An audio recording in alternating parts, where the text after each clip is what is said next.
I'm Tony Weaver Jr., author of Weirdo and player of Magic the Gathering, and you are watching Blerds, Eyeview. All right. We are Changes. back. Yes. It forces. Lainey's doing side work. I ain't mad at her. Wonder Man. Marvel's latest Marvel Spotlight on Disney Plus has turned out to be quite the success. Oh, For 8 episodes, you get to watch Simon Williams and Trevor Slattery, which I would have to describe this show as a buddy cop comedy / drama.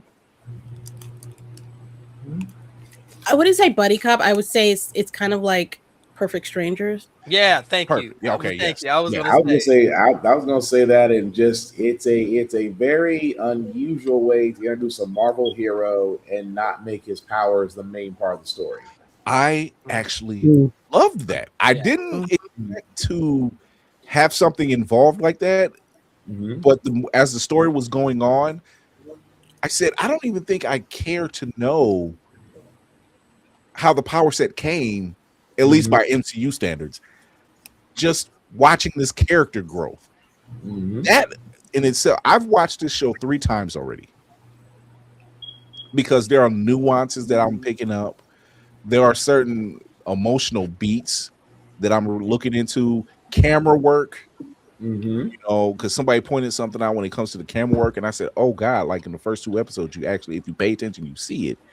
And Ben Kingsley alone and Yaya are Sir Ben Kingsley. Sir Ben Kingsley. You got to put that Sir Ben Kingsley. Respect on the name. Yaya Abdul Mateen. Thank you, dude. I've been watching you. He should have been y'all's. He should have been y'all's Green Lantern. I'm glad he's here. I say that. I'm not mad at it. Not mad at it. Not mad at it. But he should have been y'all's green dude. You put a green suit on that man and let him just stand there and take up space. He has a very intense. He was not in a good place at that time to make. They weren't going to put him from what he was. He has a very intense style, and I like this type of acting because I even see it with Jonathan Majors. He has a very intense style of delivery, if that makes sense. You know, when he was in HBO's Watchmen, playing Black Manta. Yep. You know, even Black Mirror, the infamous episode of Striking Vipers, which I'm like, yo, I don't know, this is way too much, but that's some damn good acting, yo. Yep, that is true. You know, and then seeing him play Simon Williams, which I already heard the Chuds mad. And you know why? Why did they do it? I'm like, look, sometimes the acting is what picks the actor. And this man can act. This man can act. Starting off episode 1, I got some notes. I never do notes. He pulling out one of those steno notepads, y'all. He pulling out one of those steno notepads with the green paper and the red lines. Y'all know those. If you don't know, you ain't. Look, I never. You bring me back. Look. You remember those? Y'all. With the mechanical pencils that look like pencils, but Look, they really ain't. I said, hold on, I got to write this down.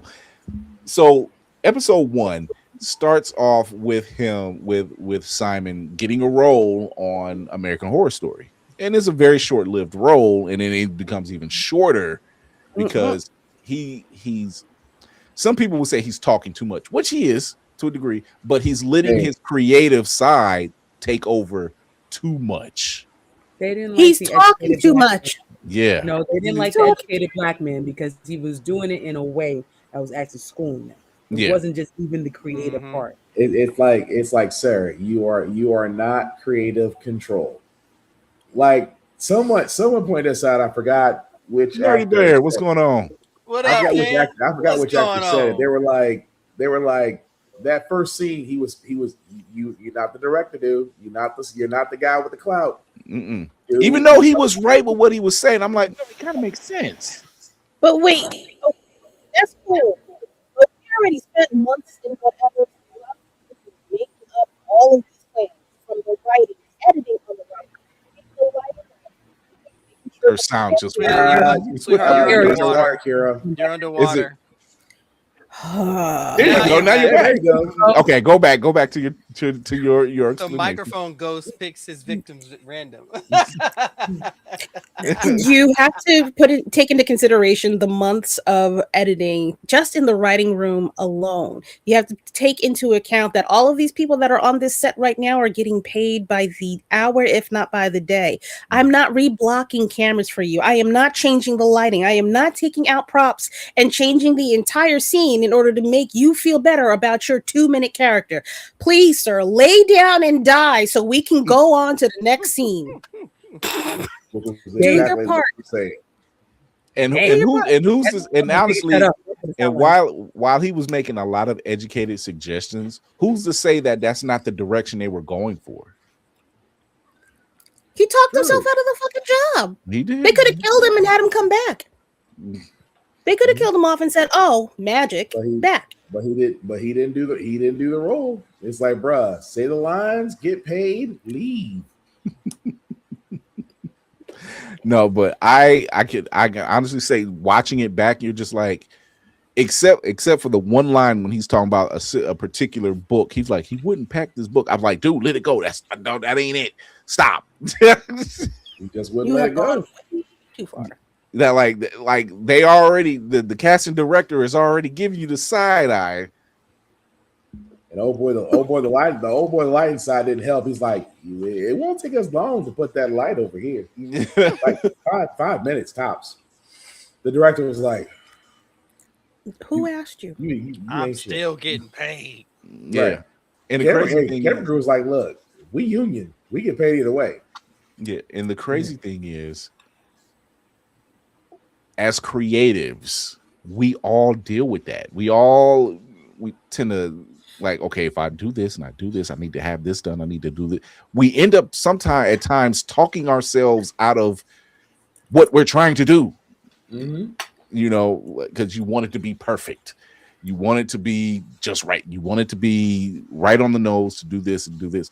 And then you end up burning out so much of the time that you end up not doing it. You overthink it. You know. Because the crazy part is everybody was on his side the first 5 or 10 minutes, and then he kept going and going and going and going. Yeah. I get what he wanted, but that you're not the director, boo. You're not the writer. You're not the producer. When you barely, you're not even. What are you? A day? What is it? A day player? Yeah, you can't even run around the set. What you doing? So Mel says Simon was the potential and unguided talent that Trevor saw, and he wanted to guide Simon and not make the pitfalls and mistakes he made in his career, which he actually says later. Mm-hmm. He says that later in so many words. He actually says that later. You know, we'll probably cover the whole show. Who knows? But he does say later. He says, "I've been given so many opportunities and I've messed them up, and I don't want that to happen to you." He said, "This is your time, and I want you to take it, and I want you to enjoy it and do the best you can with it." I was like, "Oh damn!" It's not even a full circle moment, but like Mal said, Trevor's seen, as he will say, an actor in Simon. Like Simon is that's what he's driven by. That is his passion. That is what him and his father vibed on, was Wonder Man. But just being in the acting role, because even his father said it. He said it was a school play. He said, no, it's not like when a parent says, "Oh, I'm proud of what you did. I like what you did. You're great." No, you have a skill. You got a talent. Mm-hmm. And his father did his best to feed it with whatever he could. Mm-hmm. So that's what I'm like, oh, this dude is okay. And going home and having that reserved, you see the reserve. You're trying to figure out why he's so reserved, right? The girlfriend says it, and it almost reads as something else. Him being so held back and not knowing what to do and not expressing himself fully, because it seems like the best time he expresses himself is when he's in front of the camera. But when he's dealing with people, he's drawn in. And I honestly believe part of that being drawn in has to deal with his moment as a child, dealing with the father's death, brother being overbearing all the time, the constant judging. And I'm skipping ahead, but the constant judging by the family at his mother's birthday party, the constant judging. The man. You want to talk about some of us had flashbacks. Listen, I didn't even see the whole thing, but I know the context, and that shit is so true. That shit is so true. Like it was wild. It was so wild watching that unfold. But that first episode, somebody had mentioned, watch the first couple episodes and notice the camera placement. He's never in the center. Yeah. He's always off center. He's always off to the side. And there's something, and I'm like, okay. And then when you get later in the episodes, he's more centered. And I'm like, that's cinematography right there. I'm like, I like that. I'm into that. I'm into that. So, but yeah, I've said enough. Maybe. I only had a chance to watch the first episode, and I love the vibe already. I like things that are told off the beaten path, and the fact that Yahya was picked to play Simon, as someone in the comics who's seen Simon Williams as this white guy who always wore glasses, and you wonder what's going on with him, and it's like, okay, I get it, but you found the right actor, and he's killing it. He draws you in because he is going through the quirks of someone who's trying to pursue his passions, but he's dealing with the constant criticism and judgment from the people that he loves, especially his brother Eric, who I wanted to punch in the face. That motherfucker needed his. Yo, it's funny, and I'm gonna make some parallels, not parallels, but I'm gonna make some descriptions about how that character is in the comics and how he is on the show. It's actually kind of funny. What's up, Tafara? What up, dude? It's Captain Clips, ladies and gentlemen. But no, it's definitely you're like you said, Nabi, it's definitely off the beaten path. This is not an MCU show or character that we're not used to seeing within the past 15 years, maybe 15 years that the MCU's been out. It's not approached with the same formula, and I think that's where the appeal comes in. Because somebody wants to be in a superhero movie as an actor, but you find out later he's got powers, but he doesn't want the powers. He just wants to act. And you see this oh my gosh, it's everything everywhere all at once. You better uncover that camera. No, wait. I'll be right back. Wait. I told you that cat was I was good because I was getting ready to ask her. What the flippity gibbets? You better. Okay, Lady Mandalore, what did you think first episode? Like, what were? Was that a you have a hot take, or was that a cool text came in? Cool text. Kira, we'll see Kira in Primal season 4. Okay. have your best grunts in Swahili ready. Arabic, whatever.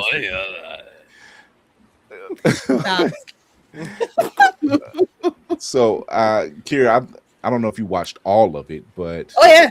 Okay. Oh yeah. So, what were your thoughts? Yeah. First of all, cinema. Okay. Cinema.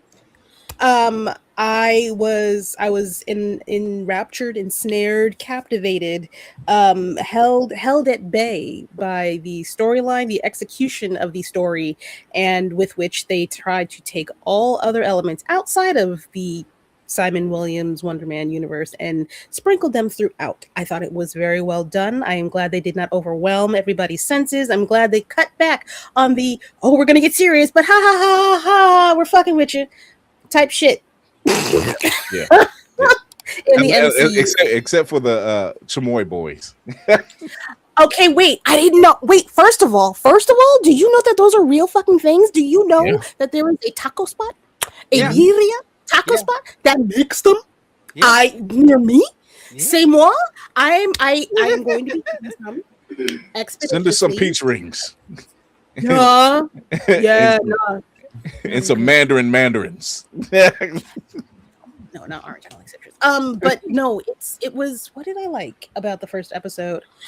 I like the slow build of it. I like that they did give you like a glimpse of what his powers were, and the kind of showing him he was kind of at the bottom, but he was still doing better than a lot of people were in that realm. I'm glad they didn't make him like, I don't know, like he's going bald. The dog left him, like little normal life type of things were happening too. I'm saying, just your girl's leaving. She had enough of your bullshit. You ain't really taken off the way that you're supposed to. We talked about this 18 times. Not only that, but she hadn't gotten anything, so she was starting to give up on the career itself. So somebody got to move out while you're gone. They're either done or they think they're in danger. So that part. Yeah. So it was. It was a good first episode. It was a good introduction and different from what Marvel has done in the past with their initial introductions for their new characters. So before we go further, I want to people who don't know who Simon Williams / Wonder Man is, I'm going to give you the Marvel Comics description and then possibly show how some of the parallels work. So Wonder Man, who is Simon Williams, is a character appearing in American comic books published by Marvel Comics, created by Stan Lee, Don Heck, and Jack Kirby. He first appeared in the Avengers number 9 in 1964. His power set. Oh, let's get into that. Let's scroll down here. So his abilities: superhuman strength, speed, agility, stamina, and reflexes, ionic energy physiology, enhanced vision, heating, electromagnetic manipulation, ionic energy manipulation, energy enhanced strikes, virtual invulnerability, damn near cannot die, self-sustenance, power recycling, size alteration, healing factor, shape shifting, teleportation, immortality, and flight. It's a lot. I know. What? It's a lot. Wait, this the white boy or this black boy? This the white boy. This is the white boy. It's the white boy. It's the white boy. White man. Yeah. So he gains his superpowers due to a chemical and radiation treatments with ionic energy by Baron Zemo. You know, the same Baron Zemo that we seen dancing in Captain America and Winter Soldier. That guy. Giving him superhuman strength, speed, stamina, durability, agility, and reflexes. The process unexpectedly enhanced the PEM particles in the ion ray bombardment, while Zemo's initial aim was to use ionic radiation supplemented treatments to make Wonder Man at least the equal of any Avenger. He was actually using Simon Williams to be his spy to get inside the Avengers. And as we all know, once they found out, oh, these aren't the guys that this person said that they were, I'm going to join up with them, and that's how that was. He has ties to Scarlet Witch. He was a lover at one point of Wanda. I mean, she be lovers and friends. Yeah. Scarlet, I need you to do better, baby. The way she has choices. I'm just saying. So, and that's just part of his power set. He is an actor. He's also a stunt actor, and that's how he makes his living. He pops up from time to time in the Avengers comics, but not enough to just be like a mainstay. He's just kind of like, hey, I'm filling in. You need some help? Boop, boop, boop. Oh, gotta go. Got a movie to shoot. All right. So one would call him a day player. He's a day player for the Avengers. accurate. It's a day player for the Avengers. So he does have a brother by the name of Eric Williams. Eric Williams is known as the Grim Reaper. And this is why I think that the Eric Williams on the show is a life insurance manager. That would say a lot. Yeah. What are you thinking, Kara? That would explain the hatred. He is actually, yes, you're right, Mal. He's one of the West Coast. He's actually one of the founders of the West Coast Avengers. Yep. I think that's when Hawkeye went out that way. Yep. Yeah. And then Hawkeye came back and started the Great Lakes Avengers. Yeah, that was doing it every time zone. Like, what we doing? That was an interesting group of people. They only did it 3 times. Yeah. Yeah, what is it? Spring, fall, and summer. Spring, fall. I'm a part of the Autumn Avengers. Yeah. So what do y'all do? We just change colors. Yeah, that's about it. It's like color changing lad from League of Superheroes. Yes, that's a real person. So oh my gosh, that is the comics version of Simon Williams. The MCU version of Simon Williams is outside of having the power set that we, or at least part of the power set that we've seen, and Eric and having his brother Eric. Everything else is different, and having the namesake and having Wonder Man involved. Everything else is different. Besides his race, everything else is different. Like, we still do not know.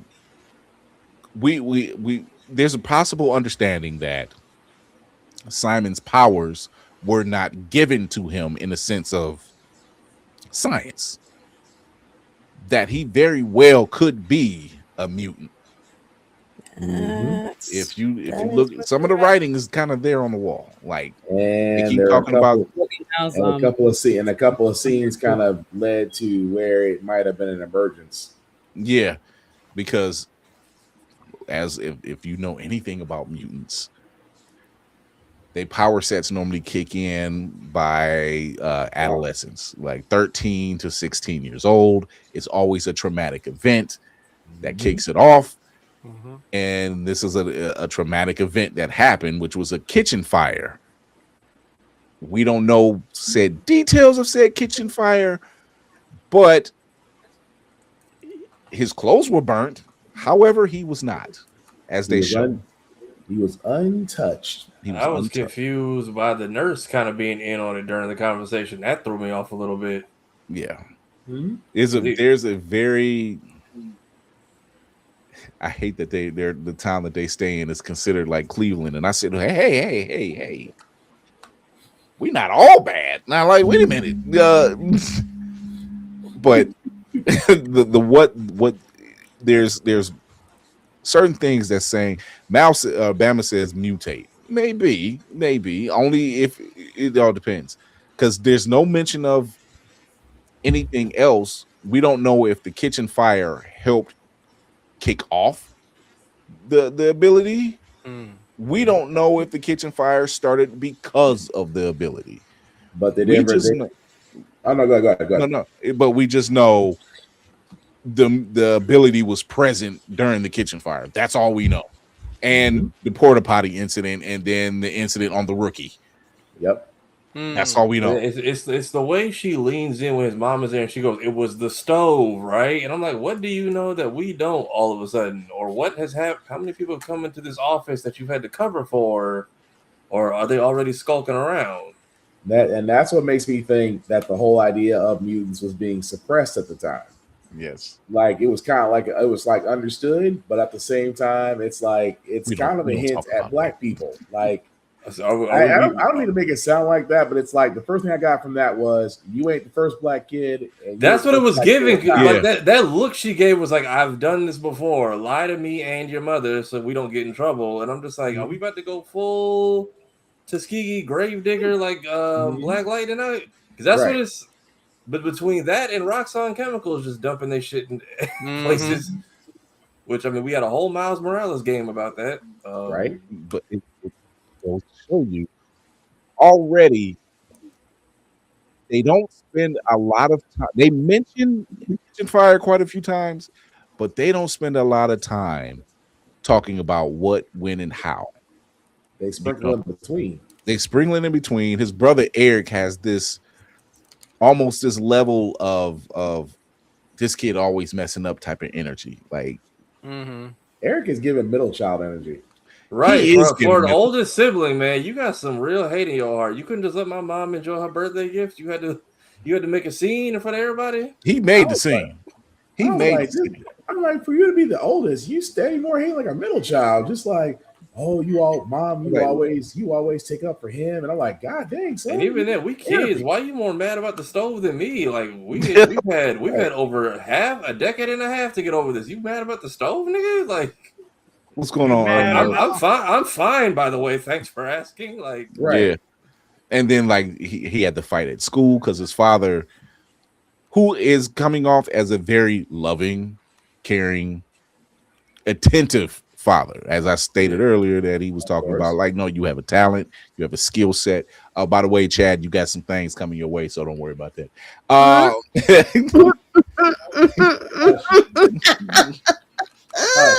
We heard. Good job, my guy.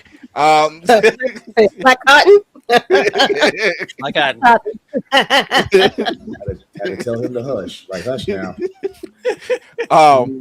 But yeah, I like the way that his father is being portrayed. They don't really tell you what happened to the father. Yeah.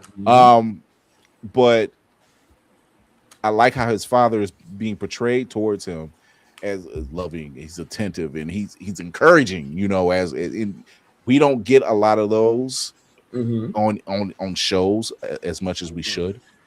And in his mother even being as attentive as she is, you know, because even when she's talking about him and she says, you know, he always seemed like he was to himself. He always wanted to be myself. And I thought he wanted to be to himself, you know, because there are some kids who just are like that, you know. Yeah, they're solitary creatures by nature. Yeah. They just don't want to be bothered with anyone else. Right. I literally had to have a talk with my uncle about that the other day, or a couple months ago, when he came by the house, because he was like, my kid don't go out. Like, me and your dad, we couldn't wait to get outside. I'm like, you tell your son they just like their older cousin. Sometimes we just be in the house. Like, nothing's wrong with them. We just like this. Like, yeah. And even Mal makes this description.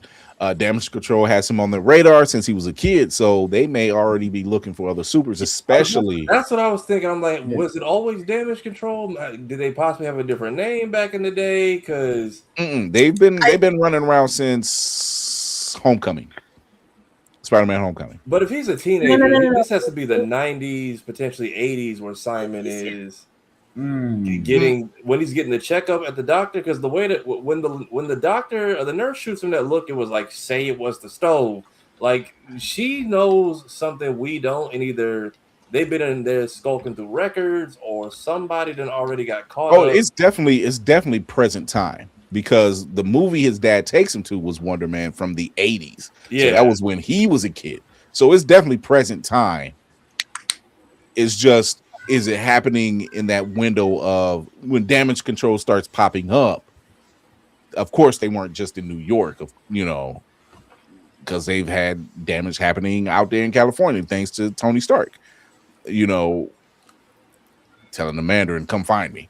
And so they've been around. That's why I say since Homecoming, you know. I'm saying, like, would he have been a teenager during home? I mean, he would have been a teenager, like, what, the early 2000s, late 90s? Because he was a kid at the doctor's, or teenager. I would have. Oh, I see what you're saying. Yeah. When at the doctor's office, when she's like, it was the stove, right? And he was like, yeah, because that had to be like a early 2000s at the latest. If you say that the character of Simon in the show is probably in his early 30s, let's just say that. Let's play on the safe side, say early 30s.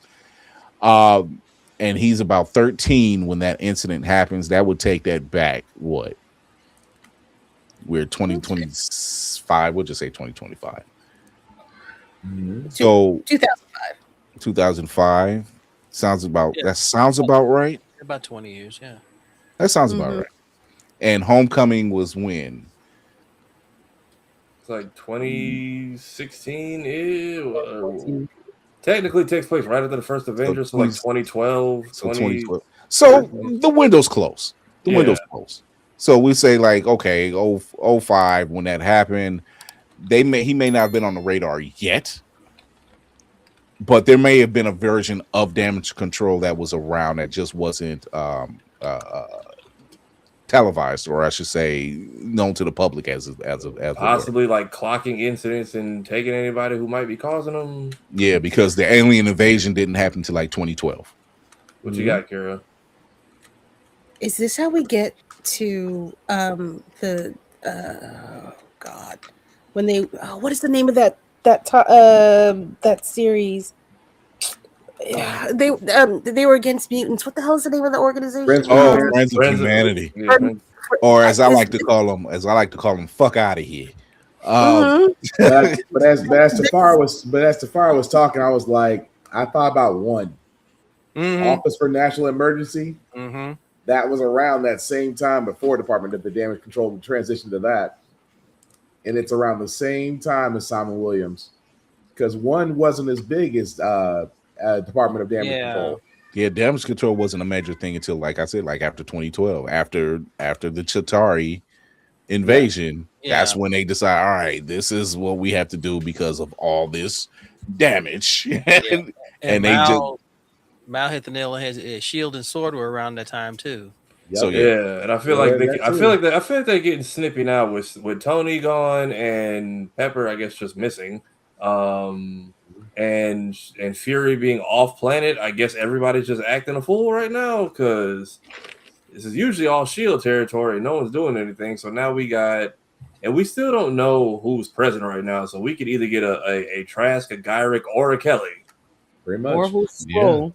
Don't forget about that. Well, I mean, the Skrulls I think are still in hiding at the moment after they got like squad wiped at the end of Secret Invasion. Yeah, because remember, the Skrulls getting just axed like that was setting up Brave New World. Yeah. What? No, they're still. They never resolved that because they're all still in that bunker. I'm sure there's still. I'm sure there's still plenty. I'd be curious to see if any of them pop up anytime soon. Oh, they're all scattered. They've said it in a few projects. Like, oh, I wonder if that was a Skrull talking. I'm just like, y'all still out there? Like, I would be underground forever after that. y'all shot people that weren't Skrulls. It was like, well, we know he's good. She's bleeding out. Anywho. Like, at the same time, there's still two bases that are accounted for. There is the base on the moon for the other Nick Fury, and there's still the base in space. Yeah. So there's still some other areas where Skrulls and then they're saying I'm blanking. The Shield is disbanded as far as they're concerned. The Shield has been disbanded. And I'm blanking on the brother's name from Severance that just got cast in Spider-Man. Mr. Trammell. So he's apparently like head of DODC allegedly, and they're thinking he's either going to be Trask or Gyrick as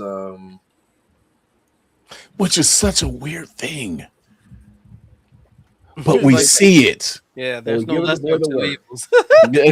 I'm just saying the fact that we like keep getting an open slot for president. If the next man's name is Kelly, I would not be shocked. I don't know if they've just retired the Raft or we're just moving away from it. But the fact that we now have another super prison, and it's like, well, we need to fill it up, and it's just like, okay, so I guess we just the raft is for like super powered individuals like Red Hulk. Yeah. I can't remember the name of what Damage Control's prison is named, but that is more or less Blackgate. Yeah, it's like a Blackgate. Yeah, Blackgate, I think. Yeah, it's like Blackgate. So and I don't know if they're just really going to move away unless they like, hey, we can't put the Red Hulk in the Raft and then put a Simon Williams in the Raft. it's way too much going on. I get it. They keep it in the ocean and keep them from escaping, but I'm curious, like, are the people who are just, hey, powered people are just now going to be thrown into the land jail? And if you are a serious risk, you're going to the sea jail? Like, yeah, they base it upon your threat level because those who are in the Raft cannot be anywhere near a continental plate whatsoever. If they do happen to escape, which won't happen, they're in the middle of the ocean. So Yeah. that's why, because they always do a threat assessment prior to, and they've always got a plan of how they're going to imprison this villain or whomever before they do, so they know where to take them. Now remember that agent also prior to all of that, the agent used to say he was a threat level. At one point he said threat or asset. True. He said it at some point. He said he's a major threat or asset. I'm like, oh, so y'all already are weighing your options if you can basically pull a Trevor Slattery on him and say, hey, you either do this or we lock you up. Very much. That's why I'm thinking why he says asset, because he is dead set. Like, but with his skill set, he's only going to be good enough against for 2 threats. Yeah. Can he I mean, if it's all molecular stuff, can Simon rewrite people's DNA? Like, no. Okay. He's not. Yeah, he's not. He's not that far along now. Okay, just. He's to the point where he can take his physical body and make it corporal. Yeah. Make it straight energy. So it's like you wouldn't even know who you're looking at. Yeah, his manipulation is all self-contained. It's for him. He really doesn't do anything with anyone else. Right. Yeah. So I think what we're seeing, and a lot of speculation is going on, and I'm prone to think that it definitely looks like they may make him. I'm not mad at them making him a mutant. I wouldn't be upset to that, because what I've noticed what they're doing in the MCU is they're taking a lot of characters that they generally wouldn't be on one side or the other. Like they just now started making Miss Marvel, or alluding to that Miss Marvel is a mutant when she started out as an Inhuman. True. They said she's a mutant. Like, by the end of the show, she was a mutant. So by the end of the show, they said she was basically a mutant. Inhuman. But in the comics, she was Inhuman, and then they switched it over later. They didn't. Her creator or writer didn't want her being tainted by Fox. she there's an interview somewhere where she's like, I made her an Inhuman because they were looking for new mutants, and if I branded her that, I knew they was gonna take it and fuck it all the way up. So she was an Inhuman for her own safety up until recently. You fed her the Terrigen just to keep her safe.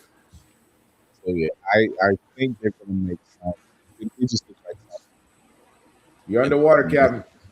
Because give a second. As soon as we say you're underwater, it just goes, oh, they're listening. They're listening. It's something about the switch over from the stream to the private chat. It's like it always notices it. But I think that they're going to make they're going to make Simon a mutant. And there's just a lot of evidence pointing to that. Yeah.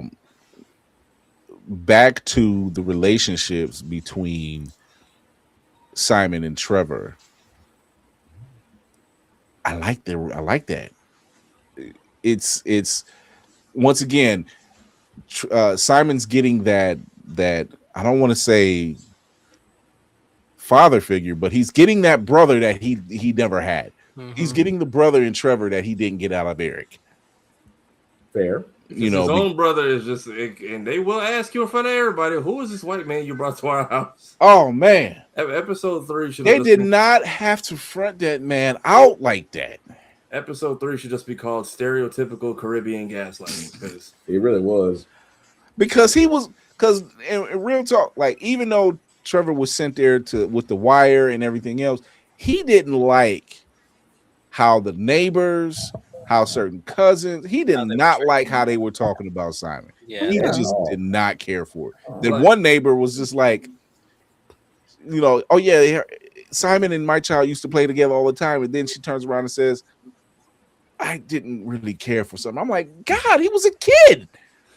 It's the talking Creole right in his face, thinking he can't understand. Man. And it's like, hey, he didn't like lose his roots. He just moved away. Damn, like. And that is so real life. Yeah. They in his face, play in his face. And that I was bothered by that. Because he's looking at him like, I'm listening to what y'all saying, and y'all talking about me like I'm not here, and y'all wonder why I don't mess with y'all. Yeah, but I feel that taps into a deeper cultural thing of just like, especially with Hispanic and especially with Caribbean. When you don't, you feel like you don't speak the language, they gonna tear you down in front and then be like, oh, my bad. Like, yeah, it's a and not even an apology for what they said. Just sorry you heard it. You like, weren't you understand Creole? Oh yeah. And then wonder why certain cousins don't come around no more until like they done got themselves together. And then when they come back, it's a litmus test. Damn, did I really miss this shit at all? Well, thanks. Not even. Why you come back? Oh, you big time now. What are you doing in the house? Or where the money at? How come you not? How you taking care of your mother? What about this? Yeah, the brother didn't let up. Just man. I know. Second I get, I mean, family scarring you more than strangers do.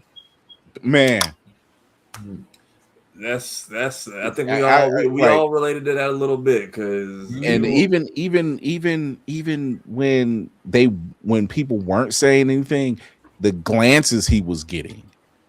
Yeah, I'm like, this dude is mine. He's just getting information off his phone. You had some of the elders walking by giving him a look like this dude. But you know what? Is that? But that's because somebody in that house is talking the most cash shit about their brother to the rest of the family. And you know it bounced off from his mom. His mom was proud, but then everybody, Simon got that job in American Horror Story. I'm just like that's just how they be like.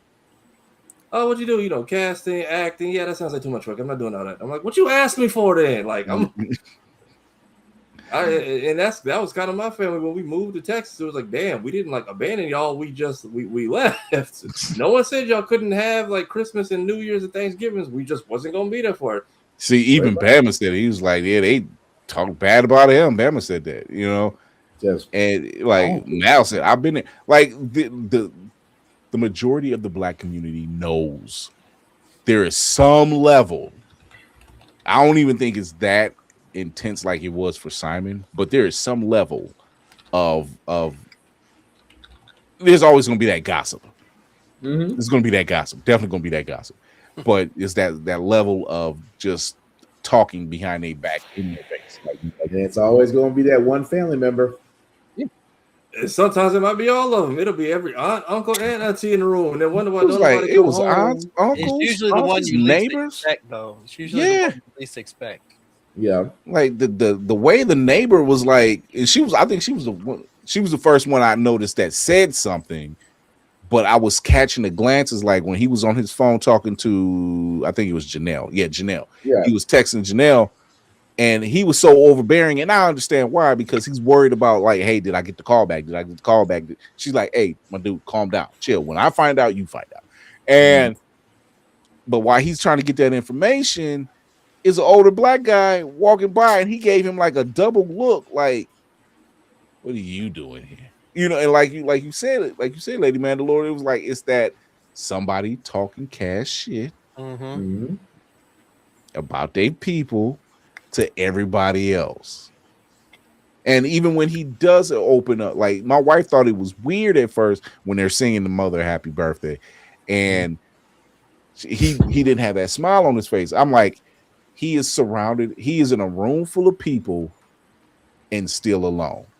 Right. Nigga. He is in a fucking life. He's in a room full of mannequins. Yeah, and he's the only real one in there. The only one he truly cares about is his mother. Yeah, right.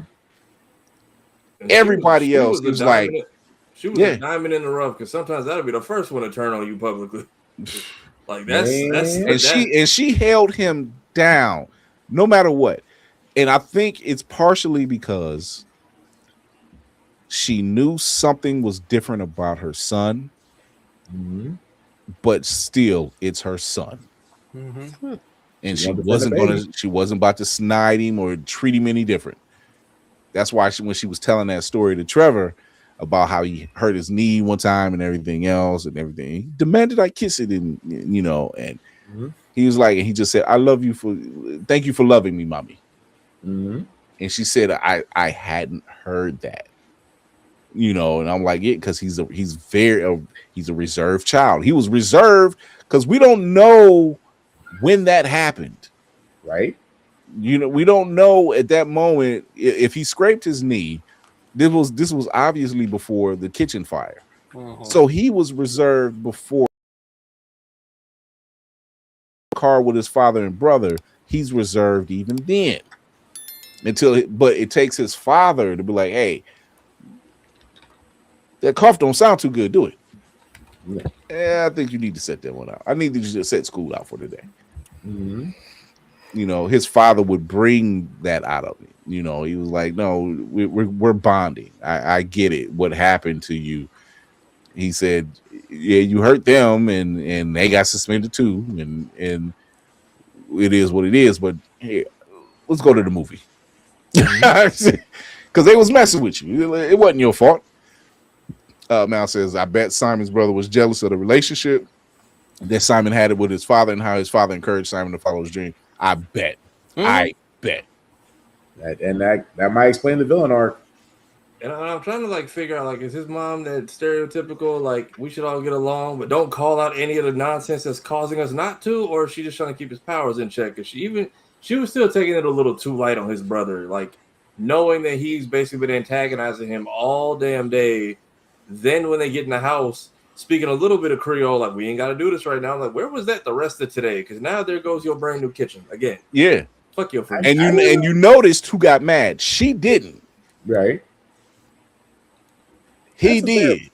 It's a fair point. What the hell's wrong with you? You know what's wrong with me. You kept pushing them buttons anyway. Yeah, and even he wasn't surprised. It was just like, what you do?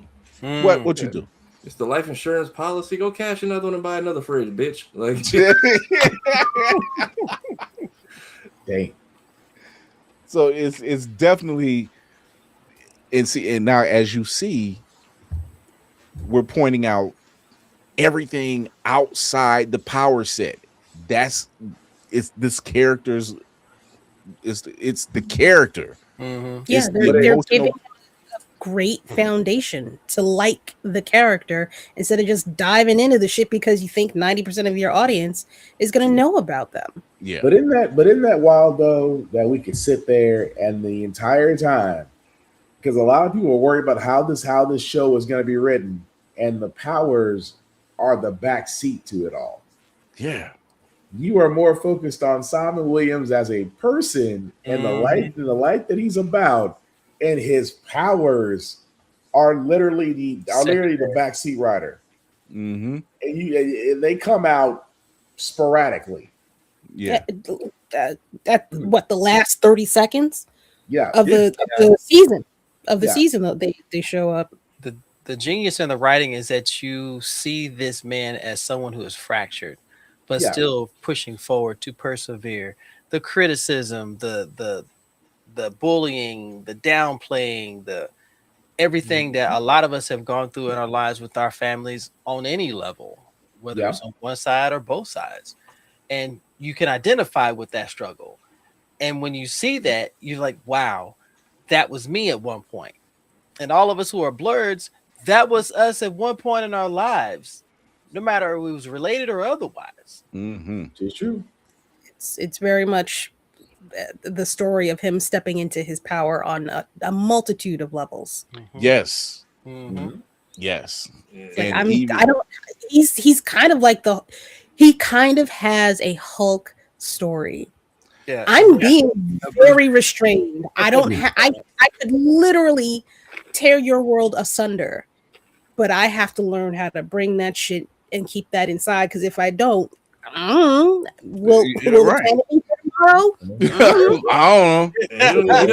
I ain't never pushed it that far, but who says I can't? He doesn't even need like a mantra or anything to calm down. He just needs someone to be real with him. So like, I was glad that like we didn't drag his whole like overthinking out for 8 episodes.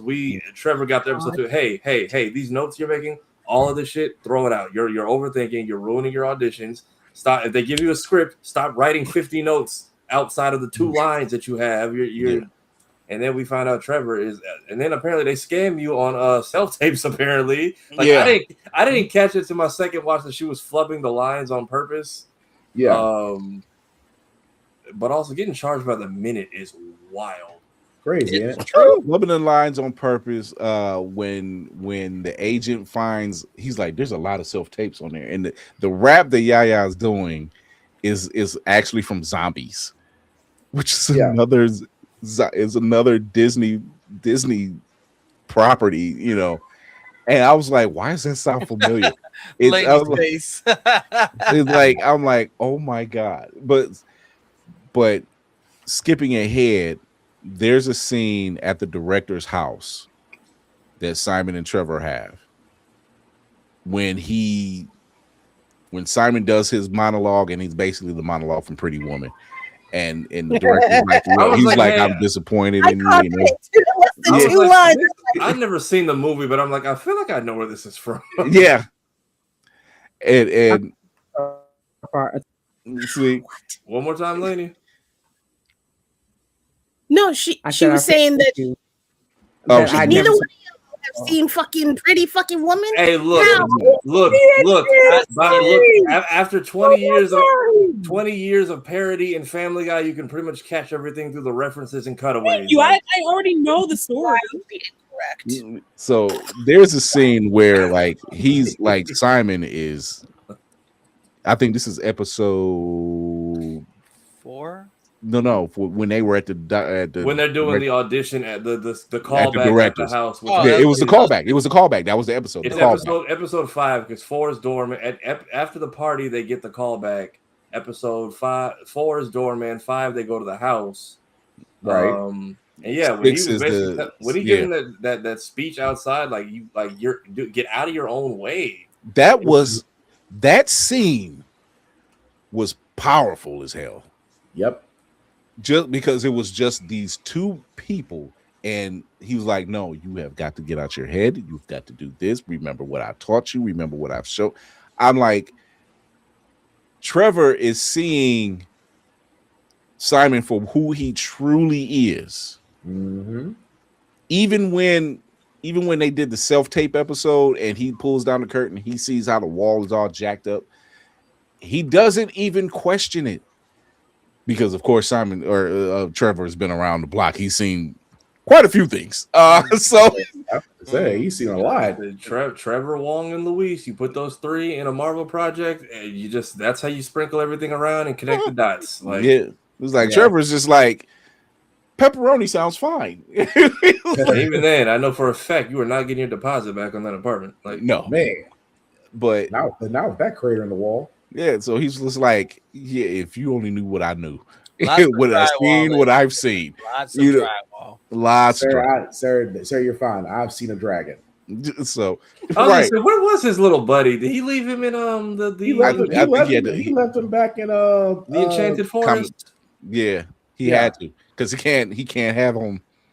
They won't let him leave. You can't explain a talking mop bucket. I mean, we got Chitauri and Skrulls running around, and you will not forget he couldn't even get on a plane with that. So, right. About that, could you really explain that creature in Southern California? Hey man, y'all got She-Hulk on posters. Don't leave my fucking dog alone. But no, I saw a dude in a devil outfit doing a walk of shame the other day. Don't bother me with my damn dog. But Trevor and Simon having that whole discussion, and that kind of, it really brings it together, only for the next episode for it to damn near fall apart. Mm-hmm. You know, I haven't even touched the doorman episode.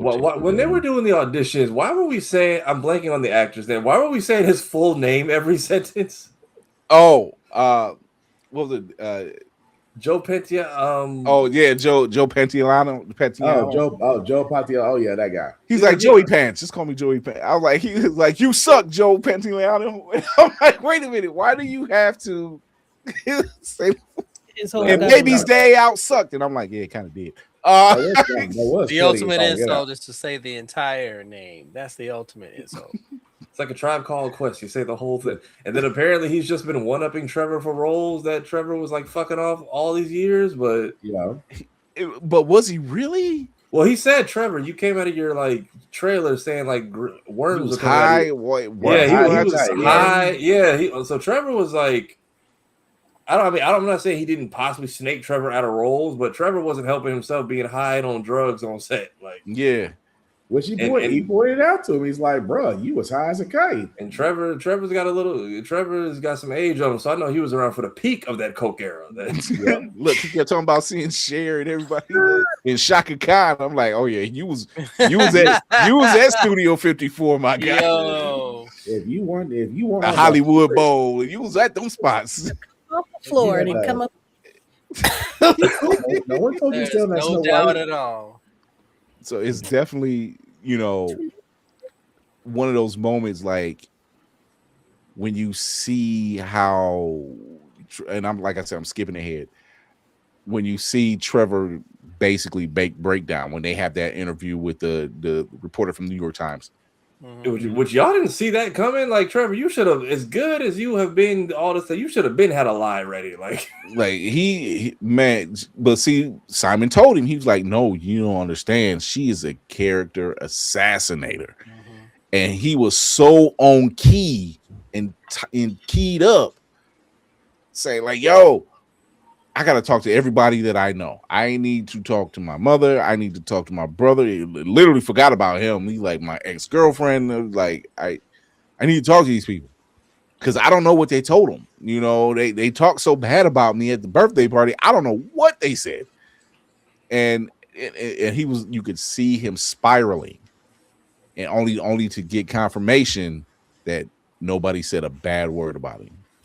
Which is wild. I'm like, oh, your brother had some sense to not say nothing to the white folks, but just to the family, it was a different story. I was saying that's the one line. Like, hey, it's family business. Like, you can only talk shit if you live here. You related. But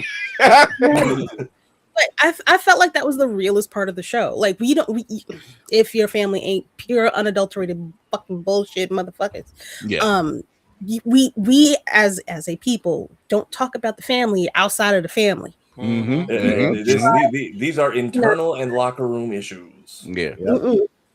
And like, I don't know what he was so worried about his mother. I'm like, the one who really got your back, she wouldn't have said nothing but good things, because she say that now. Like, so yeah, you should be fine there. And it's not until he see the ex-girlfriend and they meet up at the bar and she was like, look, I've lived with you. I know something was up. I was just waiting on you to say it.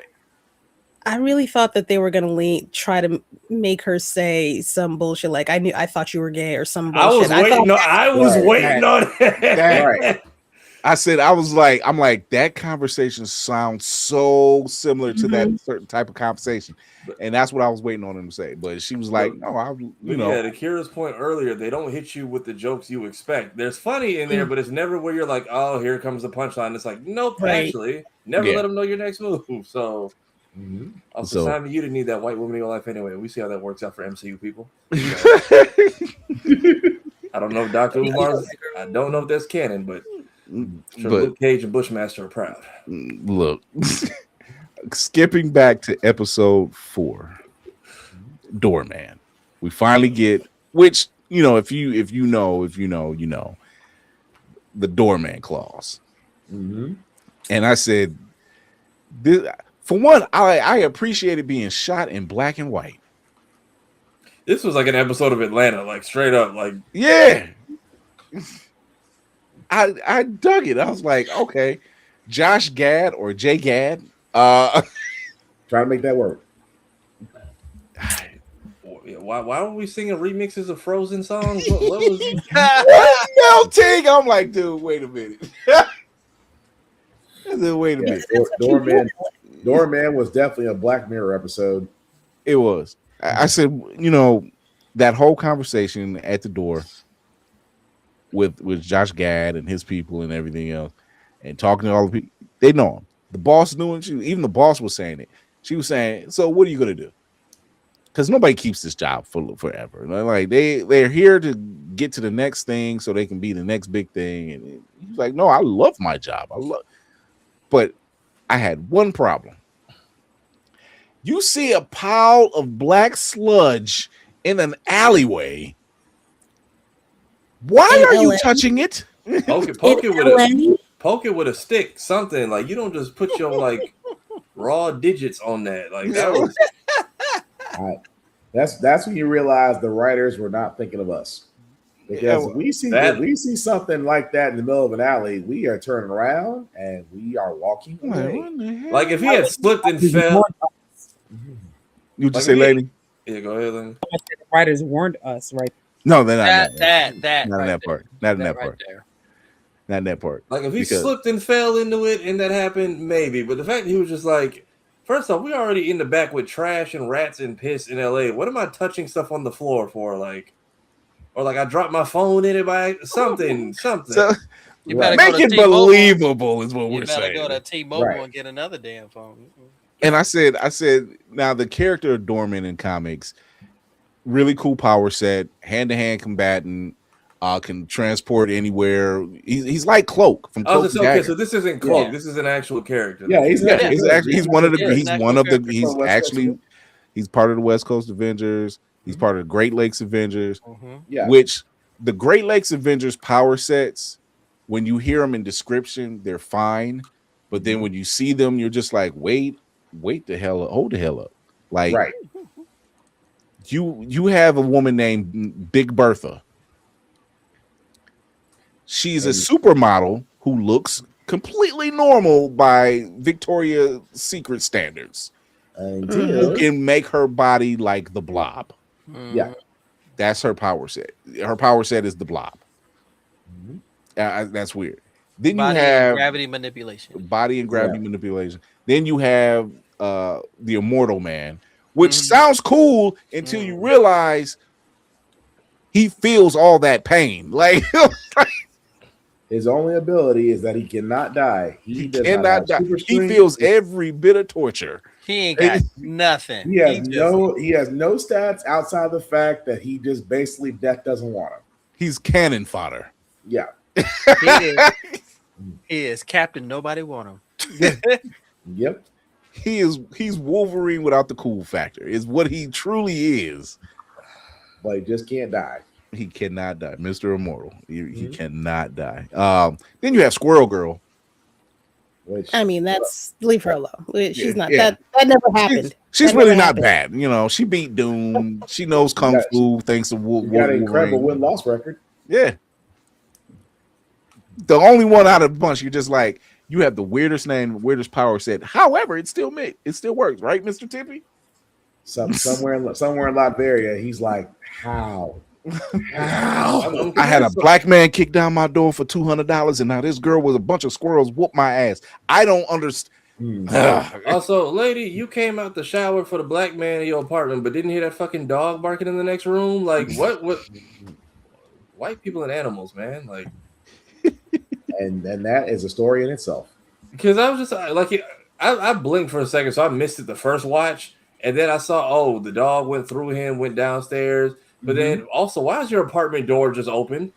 This is not like I guess if somebody recognizes you, the worst thing that can happen is they go through you. Yeah. So I guess, but like, lady, you just no sense of like self-preservation. Like the door is unlocked, you got a dog in here that you don't own, and you just once you hear the foreign voice, that was your third cue to be like, maybe something's wrong. Yeah, but they took a power set, which was his power set is still cool. Yeah. But it's utilized in quite possibly the worst way. It's utilized in the worst way. In the catchphrase, and I'm like, what? All I gotta sit there and say is, did anybody else get Human Centipede vibes in that one scene? Oh. What does Josh Gad say? He was like, how does this work? And he goes through, he was like, oh. just that I'm out, and I'm like, I don't know how I feel about this. It's like, how did we get to that? Yeah. When I first watched it, I was like, I was like, no, Yeah. You don't know. He was like, hurry up, I can't keep this longer. I can't keep this so much longer. This shit ain't easy. He said, this shit ain't easy. The whole dialogue, I was just like, no, just no. Why? I'm curious if he comes back, or I was surprised we didn't see him just in that prison or potentially the raft, since I guess that's where he would have been at the time. But I feel like now that they have a doorman clause for actors, which comes after the Accords, I feel like we're just softball rolling out mutant registration. Mm-hmm. Yeah, pretty much. I would love to see him see an extra scene with him in the prison, and he's sitting there going nuts because he still hears Josh Gad. And I was like, he just can't come out. He's like, try another door. I was like, I was curious about that too. I was curious about that too. Does he just die in there, or is he just in there, just like permanently, just floating into the void? He's in prison. That's the dark place. I mean, that's the same dimension as the cloak. So he is literally a floater. Yeah, it's the dark force. It's dark force. Also, no food. No food. That's why I was like, does time and space not move in there? Because that's the only way he'd survive. Yeah, because it's a place. The dark force is a place outside time and space. So theoretically, he could be alive. Yeah. He can still live. Please let us hope. Let us hope. So you don't want to spit out. You don't want to spit out bones one day like a Mortal Kombat fatality and be like, my God. I'm guessing the MCU did not get a Frozen 2 and 3 then. So, but yeah, that's just episodes 1. We actually did episodes 1 through 4 instead of 1 through 3, and then we talked a little bit about 6 and 7, 5 and 5. Yeah, 5. So, time permitting, because Thursday we have Stephanie Williams coming through. Yay! Friend. Comics hardest working woman. Mm-hmm. I dare you to put somebody up against the titles this woman is working on. I dare you. Shit, the ones you don't even know she's working on. That part. Because she was coming out with holsters like, so by the way, and another one. Another one. And another one. I'm like, yo, wait. You had time? When did you have time? So yeah, she'll be we'll be talking to her. We'll probably be talking about episodes 6, 7, and 8. Yep. So you look out for that. Guess what? Patreon coming soon, where you will get episodes of Blerds Eyeview After Dark with myself and possibly some of us here talking about some nerdy stuff, talking about whatever the heck we feel like talking about that we can't talk about anywhere else. Uncensored. Hey, I sound deep as shit.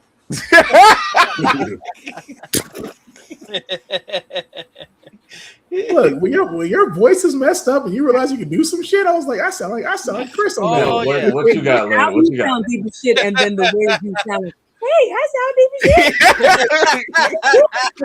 I scared myself. Hey, look, sometimes that code switching happens. You forget how real the real you can be. Look, funny to me. Shit. I gotta love it. So, oh my God. So that being said, you know what time it is, people. I hate to do it, but hey, somebody got to pay the bills. Wrap up protocol initiated, Captain.